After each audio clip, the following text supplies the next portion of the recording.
Oke, baik. Assalamualaikum warahmatullahi wabarakatuh. Hari ini Mister akan menjelaskan tentang bab 2, yaitu chapter 2. Materinya yaitu iman kepada Allah Subhanahu wa taala.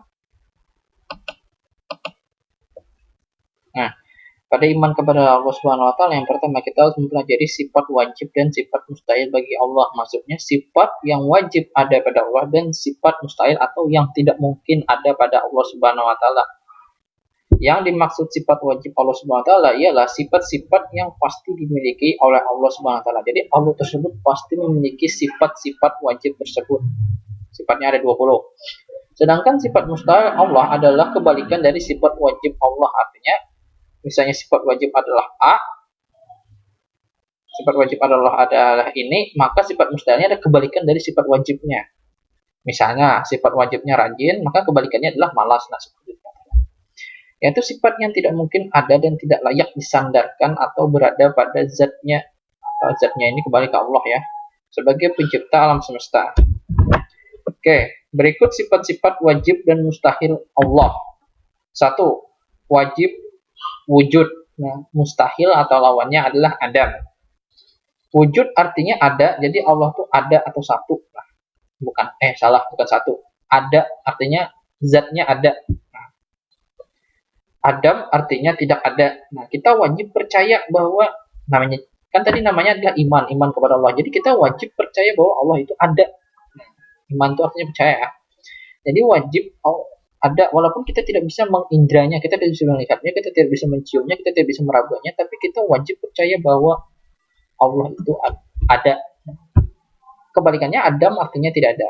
Adanya Allah SWT dapat dibuktikan dengan adanya alam semesta ini. Alam semesta ini maksudnya siapa yang menciptakan? Pasti ada zat yang menciptakannya. Allah SWT menciptakan. Kita yakin itu, kita percaya itu. Semua barang yang ada di lingkungan kita pasti ada yang membuat. Misalnya, handphone ini Cina yang membuat, Mister. Nah, iya, barang-barangnya itu dari mana? Barang membuat handphone, misalnya LCD. LCD itu dari kaca. Kaca itu dari mineral apa yang diambil? Mineralnya siapa yang bikin? Jadi manusia itu cuma memodifikasi apa-apa yang sudah tersedia di bumi. Bahan dasarnya Allah yang buat. Seperti itu. Katanya meja terbuat dari kayu. Nah, kayu dari pohon dari siapa yang ciptakan? Allah. Allah SWT berfirman dalam Quran Al-Imran ayat 2 yang artinya Allah tidak ada Tuhan yang berhak disembah melainkan Dia yang hidup kekal lagi terus-menerus mengurus makhluknya. Jadi Allah SWT itu kekal abadi lah mengurus hidupnya. Oke, next. Nah, sifat yang kedua yaitu adalah wajib kidam. Nah, sifat wajib yang kedua adalah kidam. Mustahil atau lawannya hudud. Kidam artinya terdahulu atau yang pertama. Terdahulu yang pertama. Hudud artinya bisa diperbaharui. Atau ada selanjutnya. Nah, begitu. Dia bukan yang terdahulu. Ketika kalau diperbaharui kan berarti ada, misalnya ini laptop dapat diperbaharui. Berarti ada, bukan laptop ini bukan terdahulu karena ada pendahulunya. Nah, gitu. HP kamu diperbaharui misalnya. HP kamu diperbaharui berarti sebelum diperbaharui ada bendanya. Berarti dia tidak terdahulu, artinya tidak yang awal mula karena barang hasil pembaharuan seperti itu. Kalau kidam artinya terdahulu atau yang paling pertama. Allah SWT adalah pencipta alam semesta. Dia lebih dahulu ada sebelum alam ini ada.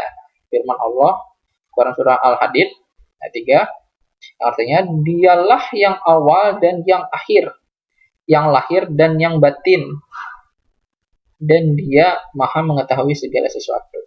Oke. Sifat yang selanjutnya yaitu sifat wajib selanjutnya adalah baka, mustahil, fana. Baka artinya kekal, abadi lah. Fana artinya tidak kekal atau rusak. Dia bisa mati, bisa hilang. Semua makhluk ciptaan Allah sebenarnya akan rusak, akan hancur, akan mati. Sedangkan Dia sebagai penciptanya tidak akan rusak, tidak akan mati, tidak akan hancur. Allah SWT akan kekal selamanya dan Dia tidak akan pernah mati. Firman Allah SWT dalam Quran surah Ar-Rahman ayat 27 yang artinya dan tetap kekal zat Tuhanmu yang mempunyai kebesaran dan kemuliaan. Jadi Allah SWT itu adalah makhluk abadi. Jadi tidak ada satupun makhluk di muka bumi ini yang abadi. Yang abadi itu cuma Allah SWT sebagai Maha Pencipta. Nah, sifat wajib yang keempat yaitu mukhalafatu lil hawadis. Mustahil mumasalatu lil hawadis. Nah, mukhalafatu lil hawadis artinya berbeda dengan makhluk.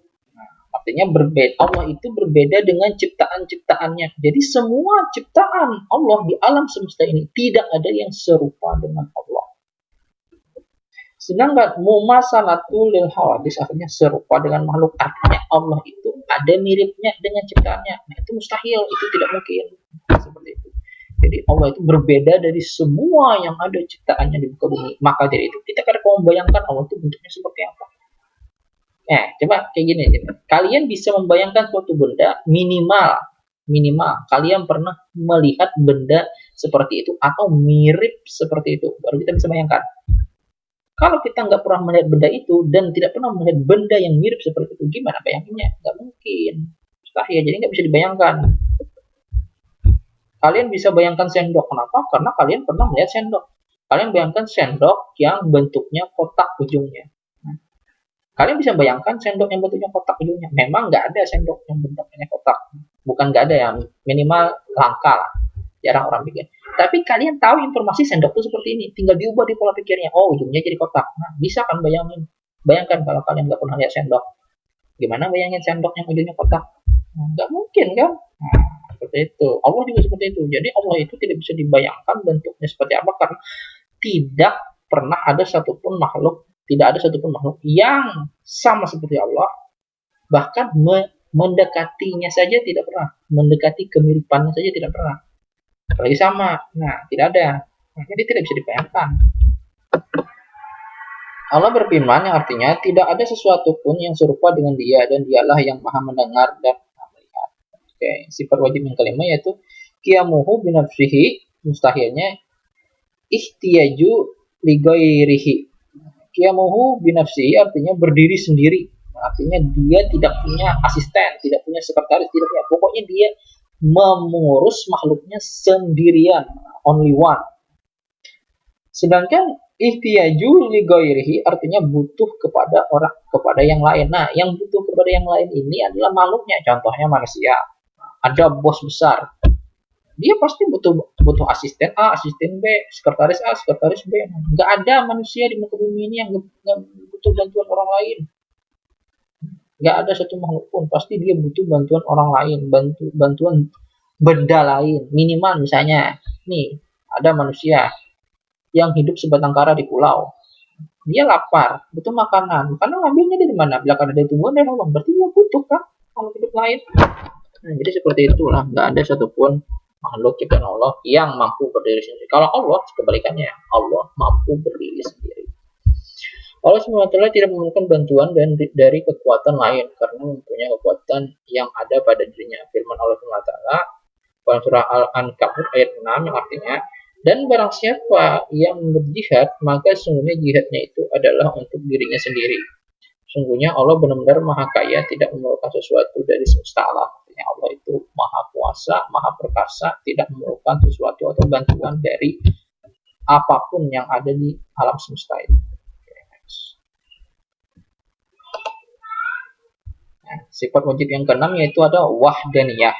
Sifat mustahilnya ta'adud. Nah, wahdaniyah artinya esa, satu lah. Sedangkan ta'adud artinya berbilang. Berbilang itu artinya lebih dari satu. Bayangkan tuh ada. Nah, contohnya itu kayak agama Kristen ada Tuhan Bapa, Tuhan Ayah, Tuhan Ibu. Nah, itu kan berbilang sudah. Berbilang artinya dia tidak satu, tidak esa. Manusia dituntut untuk meyakini bahwa wujud Allah adalah esa atau satu. Hanya satu saja, nggak ada lagi Tuhan yang lain. Nah, seperti itu. Firman Allah SWT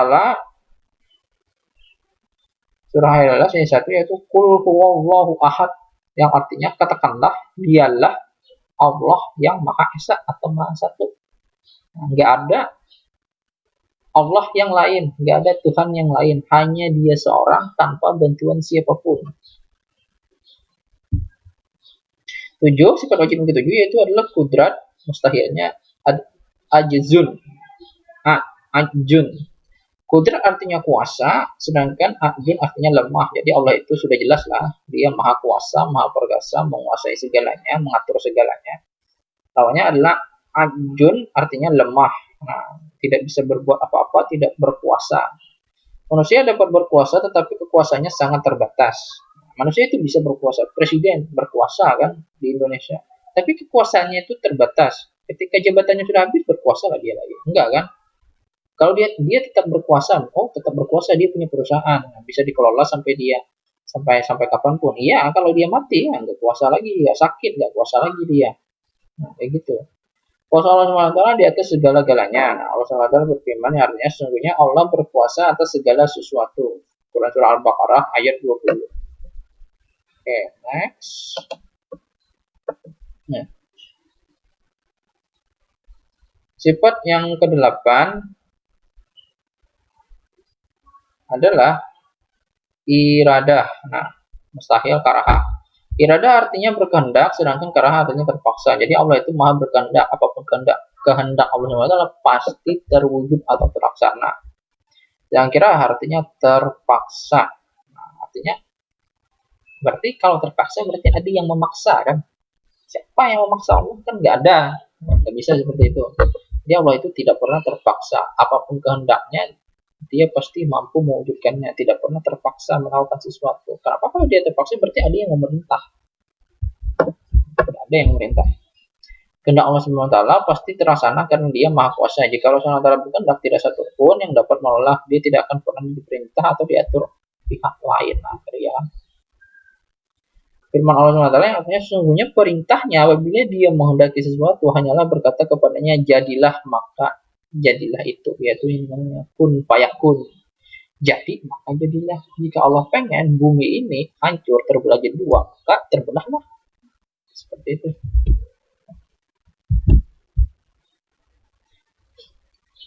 Sifat yang ke-9 adalah sifat wajib yang ke-9 adalah ilmun. Mustahilnya jahlun. Ilmun artinya mengetahui, sedangkan jahlun artinya bodoh. Jadi Allah itu sudah jelaskan dia maha mengetahui segala sesuatu yang ada di muka bumi ini, dari sesuatu yang terkecil sampai sesuatu yang besar. Apapun itu, kalian berkata dalam hati, Allah tahu. Mimpi kalian Allah tahu. Nah, seperti itu. Allah SWT lawannya adalah bodoh. Nah, tidak mungkin Allah itu bodoh kan, tidak mengetahui. Allah SWT adalah pencipta alam ini dan dia mengetahui semua ciptaannya. Alam semesta ini, bayangkan seandainya ada alien tuh di luar angkasa, Allah tahu tuh. Allah tahu tuh apa rencana alien tuh. Seandainya, kan kita nggak tahu lah gitu, apakah ada atau tidak. Firman Allah SWT yang artinya dan Allah maha mengetahui segala sesuatu yang ada di alam semesta ini. Oke, Mister Kira sampai di sini saja penjelasan dari Mister. Terima kasih telah mencatat materi dari Mister. Mister kasih apresiasi bagi kalian. Oke. Jangan lupa tuliskan nama kalian di kolom komentar, dan sebelum mencatat materi ini usahakan attendance dulu. Oke, Mister akhiri penjelasan kali ini. Salah hilap mohon maaf. Assalamualaikum warahmatullahi wabarakatuh.